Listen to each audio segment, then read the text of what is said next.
Good morning, everyone. This is Shubham on behalf of Flat Possible, and we will be starting with the newspaper analysis for the Hindu for the 16th of February. So, there are a couple of articles which are important for us, and you can predict that since the Aero India has been going on, there are a lot of defense articles again, but apart from that, we have few articles from international relations and sports as well to discuss today. Okay, so let's move on. The first being the news related to the Indochina border, where the cabinet has cleared 7 new ITBP battalions. Now, I'm pretty sure you are aware what the ITBP stands for, which is the Indo-Tibetan Border Police.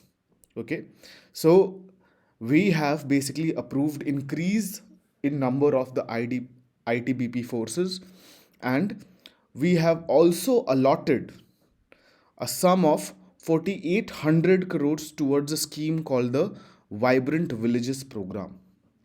Okay, now this Vibrant Villages Program is not a very new scheme because it was announced last year in the budget, but the funding of the scheme has been recently announced. So we'll talk in depth about the IDPP and the Vibrant Villages scheme. Okay, so first talking about the Vibrant Villages scheme or the Vibrant Villages program, it is basically to develop infrastructure of villages on the border areas of the northeastern states.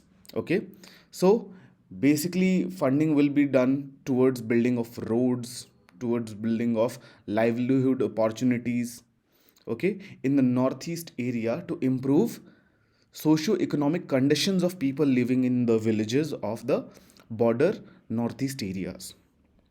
Okay, so when we talk about infrastructure, I have already told you about roads. It will also fund important public infrastructure, for example, hospitals, schools, bridges, etc. etc. Ropeways are especially important when we talk about the northern and northeastern region because of the lack of accessibility due to lack of railways and roadways because of the rough terrain.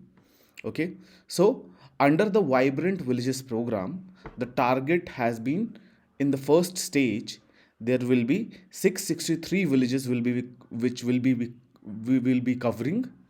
Apart from that, the total amount of villages this will eventually cover.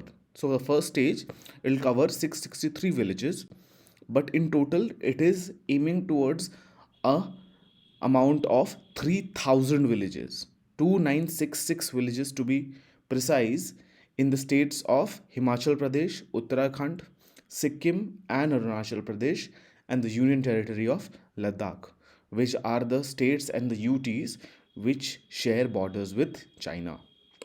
Okay, so these are the focus area of the Vibrant Villages program.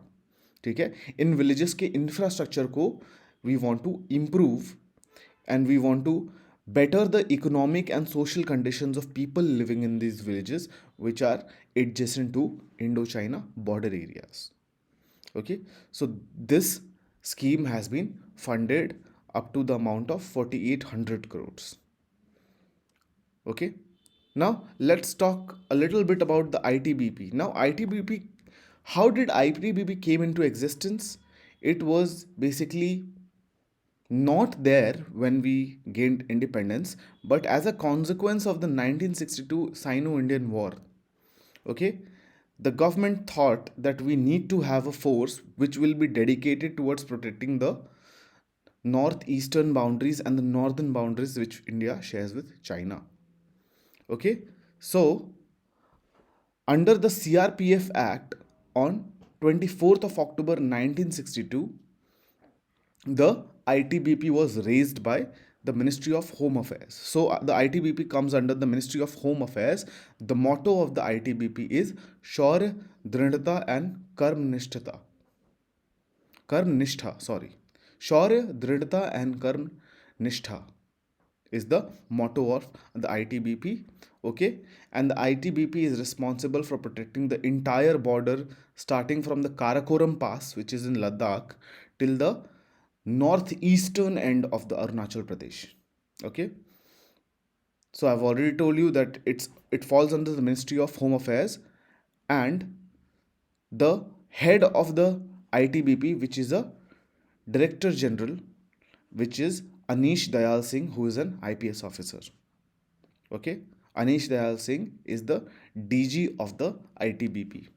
Okay, apart from that, let's go back to the article. You'll find in the last passage that the cabinet has also approved construction of a tunnel called the Shinkula Tunnel. Now, the Shinkula Tunnel is a tunnel which will be built in Ladakh, and this is a 4.1 kilometer long tunnel, and it will be a all-weather tunnel giving India the access to the border areas of Ladakh throughout the year, and the work will be completed by December 2025. The total expenditure which will be incurred towards building of the Shinkula tunnel is 1681 crore of rupees. Okay, it will be built on a road called the Nimu Padam Darcha road link, and it will be the shortest road which will basically giving our armed forces and giving our civilians the shortest way towards the Ladakh border areas. Okay, so this is the first article you need to really focus on. Now let's move on to another article. Now this is an article regarding a drone called the MQ9B drone. Okay, now the MQ9B drone has already been acquired by Indian Navy. We got two of such drones, okay, in 2020. But apart from this, the MQ9B drone, which is built by a company called the General Atomics, okay, the HAL, the Hindustan Aeronautics Limited, has entered into an agreement to build the engines of and to support the engines of these drones within India. So we don't need to rely on foreign import. We don't need to rely on the General Atomics company for building of the engines which we require for the drone, or to servicing of these engines which we require for this drone. Okay, so let's talk about the MQ9B drone. We have already acquired, as I told you, two of such drones in 2020, and there's also another deal which is in place for 30 of such armed MQ9Bs. Okay, so 30 of these drones we are going to acquire in the upcoming future. The deal value of these 30 drones is around $3 billion, and the 30 drones will be equally divided for each services: air, navy, and army. Okay, now let's talk about this drone. Now, what is this drone exactly? So the MQ9B HAIL RPAS, which stands for High Altitude Long Endurance Remotely Piloted Aircraft System, is a weapon carrying drone. Okay, it's not a surveillance drone, although it can surveil as well, but it's prominently used for attacking. Okay, and another variant of this MQ9, which is called as the MQ9 Reaper. Now this MQ9 Reaper was actually used by the US to kill Ayman al-Zawahiri, who was the leader of Al-Qaeda last year. So the US used the Hellfire missiles, okay, which were mounted on the MQ9B Reaper to kill Ayman al-Zawahiri in Afghanistan. Sorry. Okay, so we have acquired these drones. Two of them are already with the Navy. We have also placed an order of 30 more of these drones. Okay, apart from that, now the engine services will be provided domestically in India as well. Okay, I've already told you that this drone is manufactured by a company called General Atomics. Okay, it can stay in the air for 35 hours on a single charge, and it can carry 4 Hellfire missiles and around 450 kg of weaponry, ammunition. Okay, it has two variants. So there are variants for use of the Air Force, which is known as the Sky Guardian, and for the use of the navy to operate it from ships. It's known as the sea guardian. So the drones we have acquired now, जो हमारे पास दो drones अभी हैं, we have two such drones right now. Both of them are sea guardians and they are with navy. Okay, so this is the news regarding the maintenance and support of the drone engines, which will be provided by HAL due to the agreement. Okay, so we don't have to now get these drones serviced or their engines sent to the General Atomics. Okay, we can do it domestically only. Okay, apart from that, there is also another news in this article when you look at the last paragraph, where HAL and Germany based company called Hensoldt have announced a collaboration which will basically help India in manufacturing of an obstacle avoidance system. Now, an obstacle avoidance system is nothing but a software which will be installed on advanced light helicopter. Okay, ALHP, they will be installed and they will help in, basically they are basically nothing but sensing technology software. They'll indicate the helicopters if there's a threat nearby or there is some obstacle nearby which the helicopter needs to maneuver around. Okay, so the obstacle avoidance system now will be also manufactured domestically in India by HAL. Okay, so this is the second article you need to read. Now, apart from this, there's a small article. I don't think it's very important for you, but there are some pieces of information you can extract from this article. So, there has been a statement given by the G20 Sherpa of India, which is Mr. Amitabh Kant, that China, when it's granting loan to small economies, since we already know, due to a lot of crises in multiple countries, especially Sri Lanka and Pakistan, China is being basically coming with a lot of money, giving them loans, but imposing very harsh condition in the recovery of such loans. We have already known that China has gotten the Hambantota port on the lease out of one such loan. China has also gotten a part of the POK, Pakistan occupied Kashmir region, in exchange of a Pakistani loan. Okay, China has been involved in such loan dealings in multiple African nations. Okay, and India has not directly criticized China until now, where Amitabh Kant has said that China has to agree to take a haircut on its loan to the poor countries, because it's basically indicating that China's loan policies are extremely harsh and unreasonable. Okay, so what is a haircut? Haircut is nothing but we are asking कि you reduce the interest you are charging on loans from the poorer countries. Okay, now this comes ahead of a virtual meeting of the global sovereign debt roundtable. Okay, now this is a meeting, ठीक है, focus on the word global sovereign debt.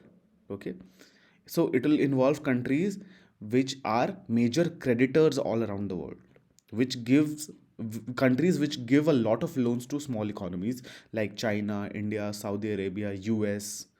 Okay, and the entire G7 basically. Okay, so all of them will participate this roundtable conference. It is organized by the IMF, the World Bank, and India, because India is the chair of the G20.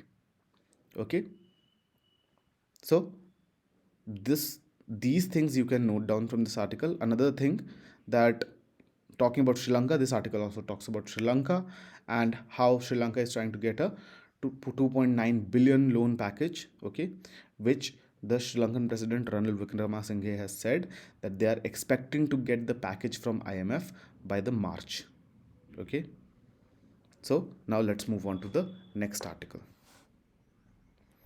which is basically about the defense outlay of our country, where the defense minister, Mr. Rajnath Singh, has given statements on the defense budget of our country, where he has indicated that there is 1 lakh crore rupees of the total defense capital procurement budget which has been earmarked. Earmarked ka matlab it has been kept aside, will only be used for that particular purpose. Okay, that's the meaning of the word earmarked. Okay, which will be earmarked for only the domestic defense industry. So not for foreign procurement, only for the domestic industry we have kept 1 lakh crore rupees out of the budget. Okay, another fact that Mr. Rajnath Singh has also told us that this year India's defense budget is 5.94 lakh crore, which amounts to around $73 billion, making India the third largest defense budget of the world. Okay, so India has the third largest defense budget. That was also the position last year. It has stayed the same. Okay, so we are still the third largest defense budget. We have the third largest defense budget, only behind US and China. Okay, US and China combined have almost 1.1 trillion, which is more than 50% of total global defense budget. Okay, US budget is $801 billion, China's budget is $292 billion. Okay, the total world budget is $2 trillion.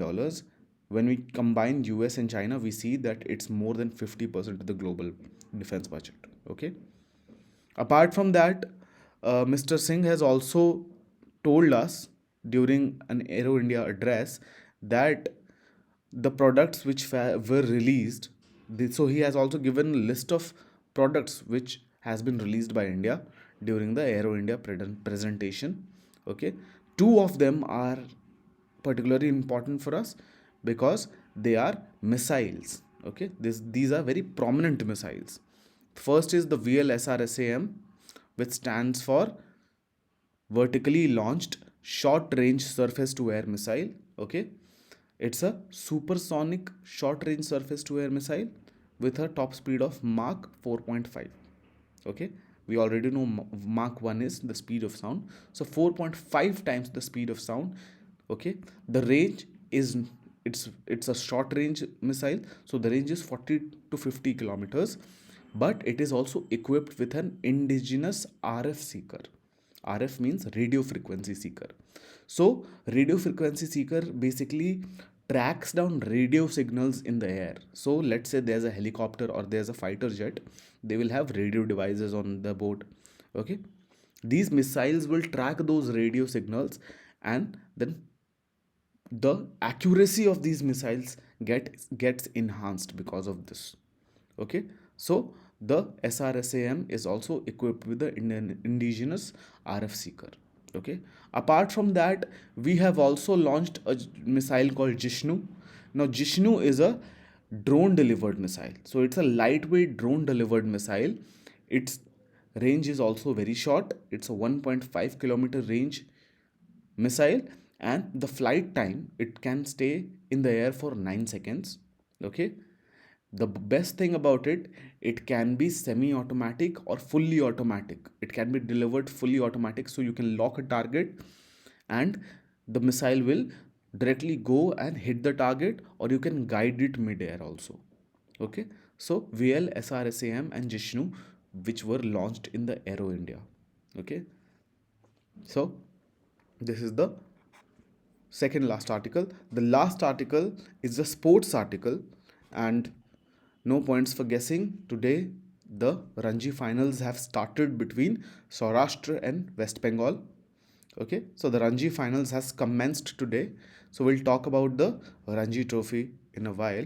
So under the article, they have mentioned that how it's been a long time since West Bengal has reached the finals. Okay, and the finals is being hosted in the Eden Gardens, which had hosted it last in the 1990s. Okay, and Bengal also won that final, the 1990 final. Okay, on the other hand, when we talk about Saurashtra, it has basically reached second final in the previous 3 seasons. Okay, and is also the current Vijay Hazare champion. Now, what is Vijay Hazare Trophy and what is the Ranji Trophy? We'll talk about it briefly. So there's a basically a change of format. Ranji Trophy is a test tournament. Okay, Vijay Hazare is a limited overs tournament. Vijay Hazare is also known as Ranji One Day, by the way. Okay, so let's talk about the history of Ranji for a bit. So the Ranji Trophy, okay, obviously it's a test tournament played between 32 teams this year, okay, including all the states, union territories, and also the services. So railways, services also participate. Okay, it has been named after the first Indian Test cricketer, whose name was Sinji, Ranjit Singh, who had played for England and Sussex, county cricket for Sussex. He had played. Okay, because because we didn't get freedom till now, and we didn't have a Indian team. He never played for India, so he represented England and Sussex. Okay, and he's known as father of Indian cricket because he was the first Indian to play Test cricket internationally. Okay, now the Ranji Trophy was announced in the year 1934, and the first season was conducted 1934 1935. Okay, the Maharaja of Patiala, whose name was Maharaja Bhupinder Singh, donated the trophy for the Ranji. Okay, and when we talk about the current season, as I've already told you, there are 32 teams which had participated. Okay, total of 135 matches were played. So there are four groups which are which are created out of 32 teams. Okay, and all the groups have winners. They play semi-finals, and then they finally there are two teams which reach to the finals. Okay, so the current final is being played between West Bengal and Saurashtra. When we talk about the last season's winner, the defending champion, which was Madhya Pradesh, the most successful team of the Ranji Trophy, the team which has won most amount of Ranji Trophy, is Mumbai with 41 titles. And that's a huge gulf. That's a huge gulf. Okay? Between the first and the second, it's a huge gulf. Now, when we talk about individual records, the all time highest scorer, the run getter, is Wasim Jafar, and the most amount of wickets taken in the Ranji trophies has been taken by Rajinder Goyal. Okay. Now let's talk about the Vijay Hazare Trophy, which is the limited overs format, also known as the Ranji ODI. Okay, and it has been named after a legendary Indian captain whose name is Vijay Hazare, and he was the captain who led India to its first Test cricket win, that too against England in the 1953-54. Okay, so the Vijay Hazare Trophy formally started in the 2002-2003 season. There was an ODI format trophy, but before 2002-2003, there was no Vijay Hazare Trophy. There was a ODI format tournament, but we used to declare regional winners: North Zone, East Zone, West Zone, South Zone.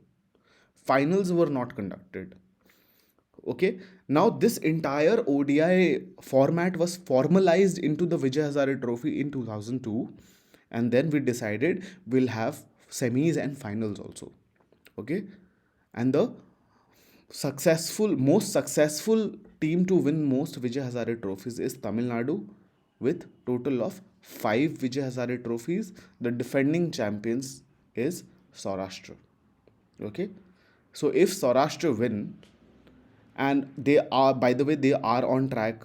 So when I recently checked the score before making this video. West Bengal was batting and they had already lost 5 wickets. I think the score was somewhere around 55-56. Okay, so if they win it, they will be holding both the Ranji Trophy and the Vijay Hazare Trophy. Okay, when we talk about the most run getter in the Vijay Hazare Trophy, it's Yashpal Singh. I tried finding the most wickets, but I could not. So you don't need to bother about that. Okay, but the most runs has been gotten by Yashpal Singh. Okay, so this is the newspaper analysis for the day, and it goes without saying that you have to read the editorial and the text context pages every day. Okay, so this exercise is being done by us. So for the other pages, when you are confused which article to read, how to read such articles, what you have to read from these articles, you can follow these format. Okay, I hope the session was productive, and thank you everyone for attending, and best of luck for your preparations. Thank you.